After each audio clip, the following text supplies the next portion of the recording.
ಕರ್ನಾಟಕ ರಾಜ್ಯ ಮುಂದುವರಿದ ರಾಜ್ಯಗಳಲ್ಲಿ ಮುಂಚೂಣಿನಲ್ಲಿರ್ತಕ್ಕಂಥ ರಾಜ್ಯ ಅಂತಕ್ಕಂಥ ಮಾತುಗಳನ್ನು ಹೇಳಲಿಕ್ಕೆ ಬಯಸ್ತೀನಿ. ಇವತ್ತು ಕರ್ನಾಟಕ ರಾಜ್ಯ ಅಭಿವೃದ್ಧಿ ಪಥದಂತ ಸಾಗಬೇಕಾದ್ರೆ, ಅಭಿವೃದ್ಧಿಯನ್ನು ಗಳಿಸಬೇಕಾದ್ರೆ ಪೊಲೀಸ್ ಇಲಾಖೆ ಮಹತ್ತರವಾದಂಥ ಪಾತ್ರವನ್ನು ವಹಿಸ್ತದೆ ಅಂತಕ್ಕಂಥ ಮಾತುಗಳನ್ನು ಈ ಸಂದರ್ಭದಲ್ಲಿ ಹೇಳಲಿಕ್ಕೆ ಬಯಸ್ತೇನೆ. ಶಾಂತಿ, ನೆಮ್ಮದಿ, ಹೆಣ್ಣು ಮಕ್ಕಳ ರಕ್ಷಣೆ, ದುರ್ಬಲರ ರಕ್ಷಣೆ ಮತ್ತು ಆಸ್ತಿ ಪಾಸ್ತಿಗಳ ರಕ್ಷಣೆ, ಇವುಗಳನ್ನು ಪೊಲೀಸ್ನವರು ಭಾಳ ದಕ್ಷತೆಯಿಂದ ಪ್ರಾಮಾಣಿಕವಾಗಿ ನೆರವೇರಿಸಿದಾಗ ಸಮಾಜದಲ್ಲಿ ಶಾಂತಿಯನ್ನು, ನೆಮ್ಮದಿಯನ್ನು ಕಾಣಲಿಕ್ಕೆ ಸಾಧ್ಯ ಆಗ್ತದೆ.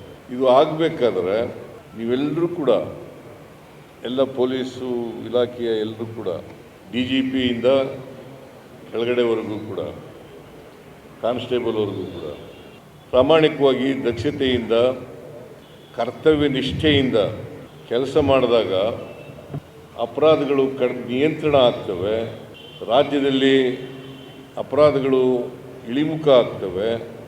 ಅಪರಾಧಗಳು ಕಡಿಮೆ ಆದಾಗ ನಾವು ನೆಮ್ಮದಿ, ಶಾಂತಿಯನ್ನು ಸಮಾಜದಲ್ಲಿ ಕಾಣಲಿಕ್ಕೆ ಸಾಧ್ಯ ಆಗ್ತದೆ. ಆ ಕೆಲಸವನ್ನು ಮಾಡಬೇಕು ಅಂತೇಳಿ ಈ ಸಂದರ್ಭದಲ್ಲಿ ಹೇಳಲಿಕ್ಕೆ ಬಯಸ್ತಾ ಇದ್ದೇನೆ. ಈಗಾಗಲೇ ಗೃಹ ಸಚಿವರು ಪ್ರಸ್ತಾಪ ಮಾಡಿದಂತೆ ಸೈಬರ್ ಅಪರಾಧಗಳು ಹೆಚ್ಚಾಗ್ತಾ ಇದ್ದಾವೆ ಸಮಾಜದಲ್ಲಿ. ಮಾದಕ ವಸ್ತುಗಳು ಸಮಾಜದಲ್ಲಿ ಜಾಸ್ತಿ ಆಗ್ತಾ ಇದ್ದಾವೆ.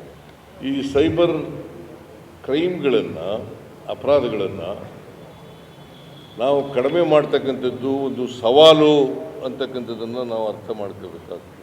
ಅದಕ್ಕೋಸ್ಕರ ಇವತ್ತು ಆಧುನಿಕ ವಿಧಾನಗಳನ್ನು ಅನುಸರಿಸಬೇಕು.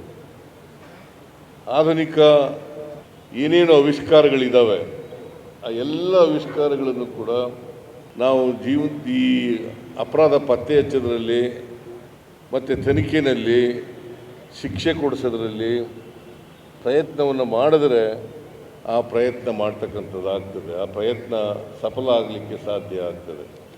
ಇದನ್ನು ಮಾಡಬೇಕು ಅಂತಕ್ಕಂಥದ್ದು ನಾನು ಪೊಲೀಸ್ನವರಿಗೆ ತಿಳಿಸಲಿಕ್ಕೆ ಬಯಸ್ತಾ ಇದ್ದೇನೆ. ಈಗ ಮಾದಕ ವಸ್ತುಗಳಿದ್ದಾವಲ್ಲ, ಇವು ಭಾಳ ಹಾನಿಕಾರಕವಾದದ್ದು, ಸಮಾಜದ ಸ್ವಾಸ್ಥ್ಯವನ್ನೇ ಹಾಳು ಮಾಡ್ತಕ್ಕಂಥದ್ದು.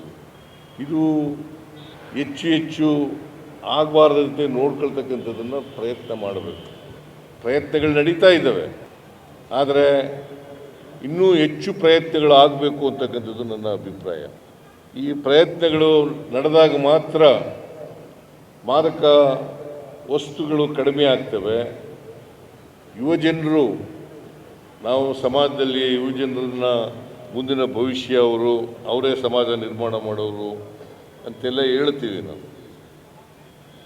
ಅಂಥ ಒಂದು ಭವಿಷ್ಯದ ಕನಸನ್ನು ನಾವು ಕಾಣಬೇಕಾದ್ರೆ ಈ ಮಾದಕ ವಸ್ತುಗಳು ನಿಯಂತ್ರಣ ಮಾಡ್ತಕ್ಕಂಥದ್ದು